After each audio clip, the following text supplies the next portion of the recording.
Hello everyone, welcome back to the new video. और ये जो वीडियो होने वाला है बहुत इंपॉर्टेंट रहने वाला है बिकॉज पिछले काफ़ी टाइम से मेरे पास एक ही सवाल आ रहे थे कि सर D2D के बारे में तो बताइए। आप मोस्टली यहाँ पे इंजीनियरिंग के ऊपर फोकस कर रहे थे, तो मैंने हर एक को यही आंसर किया था कि मैं ज़रूर से D2D के टॉपिक्स भी कवर करूँगा। बट इसमें होता क्या था कि D2D के यहाँ पे कोई भी अपडेट्स अभी तक आए नहीं थे। बट ये जैसे कि आप न्यूज़पेपर का आर्टिकल देख सकते हो, ये गुजरात समाचार का आज सुबह का आर्टिकल है। अगर आपको देखना है तो आप पेज नंबर 3 के ऊपर आज के गुजरात समाचार के अंदर ये वाला न्यूज़ आर्टिकल पढ़ पाओगे और यहाँ से आप मैंने ये डेटा लिया है।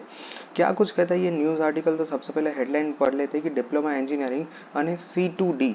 अब यहाँ पे पता नहीं C2D क्यों लिखा है। अब यहाँ पे आता है D2D, आता है degree to diploma to degree, ठीक है। बट कोई बात नहीं, लेट्स सी कि आगे यहाँ पे ये जानबूझ के लिखा है कि मिस्टेक है कि वो हम यहाँ पे हाँ आगे क्रॉस वेरीफाई कर लेंगे। डिप्लोमा एंजिनियरिंग અને D2D માટે 16 ऑनलाइन प्रवेश प्रक्रिया।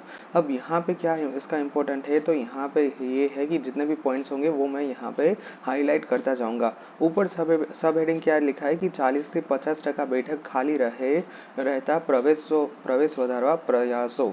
यहाँ पे सबसे पहले तो नीचे देख ले कि ધોરણ 10 પછી રેગ્યુલર ડિપ્લોમા એન્જિનિયરિંગ પ્રથમ વર્ષ અને certificate to diploma second year. अब यहाँ पे C2D आएगा, D2D भी हम कह सकते हैं, बट यहाँ पे आएगा certificate to diploma second year प्रवेश માટેની ઓનલાइन प्रवेश प्रक्रियाનો कार्यक्रम सरकारनी admission committee for professional courses. यहाँ पे आता है ACPC नहीं आएगा, ACPDC admission committee for professional diploma courses દ્વારા જાહેર કરવામાં આવેલ છે, જે મુજબ C2D અને ડિપ્લોમા એન્જિનિયરિંગ બંને માટે 16મી મેથી ઓનલાઈન રજિસ્ટ્રેશન શરૂ થશે।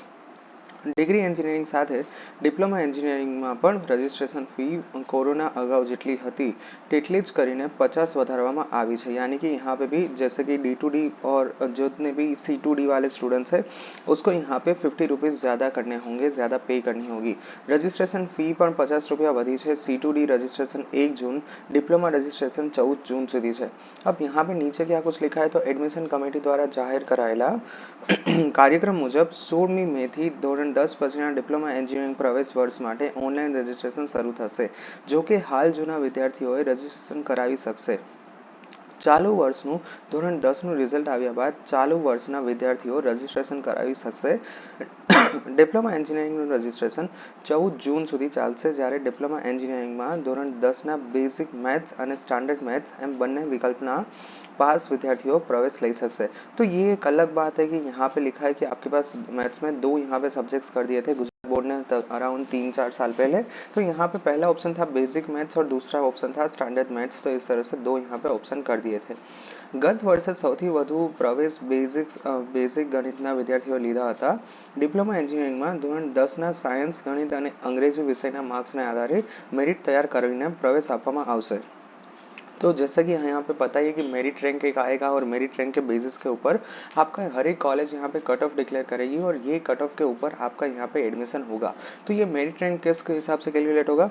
मेरिट रैंक कैलकुलेट होगा आपके जो साइंस है वो, उसके अलावा मैथ्स है वो, और उसके अलावा इंग्लिश है, उसके अकॉर्डिंग यहाँ पे आपका मेरिट रैंक क्रिएट होगा। डिप्लोमा એન્જિનિયરિંગમાં ધોરણ 12 નાપાસ વિદ્યાર્થીઓ પણ ધોરણ 10ના પરિણામે આધારે પ્રવેશ લઈ શકશે। જ્યારે ITI અને ટેકનિકલ સ્કૂલના વિવિધ કોર્સ પાસ થયેલા સર્ટિફિકેટ હોલ્ડર વિદ્યાર્થીઓને ડિપ્લોમા એન્જિનિયરિંગના બીજા વર્ષમાં સીધો પ્રવેશ C2D હેઠળ આપવામાં આવે છે। C2Dમાં પણ 16મી મેથી ઓનલાઈન રજિસ્ટ્રેશન ચાલુ થશે, જે 1 જૂન સુધી ચાલશે। ડિપ્લોમા એન્જિનિયરિંગમાં સરેરાશ 40 થી 50% બેઠકો ખાલી રહેશે। ગત વર્ષે 40% બેઠકો ખાલી રહી थी, જેથી ડિપ્લોમા એન્જિનિયરિંગમાં ઓવરઓલ અવેરનેસ પ્રોગ્રામ સહિતના કાર્યક્રમો દ્વારા પ્રવેશ વધારવા માટેના પ્રયાસો કરી રહ્યા છે। ગઈકાલે ડિપ્લોમા એન્જિનિયરિંગ કોલેજના આચાર્યોની બેઠક મળી હતી, જેમાં પણ આ મુદ્દે ચર્ચા કરવામાં આવેલી હતી। હાલ C2Dમાં 33,240 બેઠકો છે અને ડિપ્લોમા એન્જિનિયરિંગની 68,161 બેઠકો છે। C2Dની बैठकों 20% कैरी फॉरवर्डना नियम मुजब વધશે। अब यहाँ पे कैरी फॉरवर्ड के ऊपर मैं पूरा सेपरेट वीडियो बना दूंगा। कैरी फॉरवर्ड का मतलब ये होता है कि पिछले साल की जो बची हुई सीट्स होती है, इस साल जो नया यहाँ पे कार्यक्रम स्टार्ट होगा, मतलब प्रोग्राम तो नहीं कह सकते हम, एडमिशन स्टार्ट होगा उसमें यहाँ पे ऐड हो जाएगी। इसको बोलते हैं कंसेप्ट ऑफ कैरी फॉरवर्ड। इसके ऊपर मैं डिटेल में दूसरे किसी वीडियो में यहाँ पे डिस्कशन कर लूँगा। अब यहाँ पे ओवरऑल यहाँ पे मैंने टाइम टेबल इसके लिए मैं सेपरेट रखूँगा D2D के लिए, क्योंकि यहाँ पे टाइम टेबल मैं नहीं चाहता हूँ कि एक ही वीडियो में बहुत लंबा कर दूँ, ताकि आपको अच्छे से मैं एक्सप्लेन कर पाऊँ। तो ये आर्टिकल से ओवरऑल क्या निकल के आता है, ओवरऑल यहाँ पे आपके पास बहुत सारा टेक्निकल डेटा आपके पास आ गई कि कहाँ से स्टार्ट होगा, किस हिसाब से आपका मेरिट रैंक कैलकुलेट होगा। तो ये सब कुछ आप यहाँ पे देख पाओगे।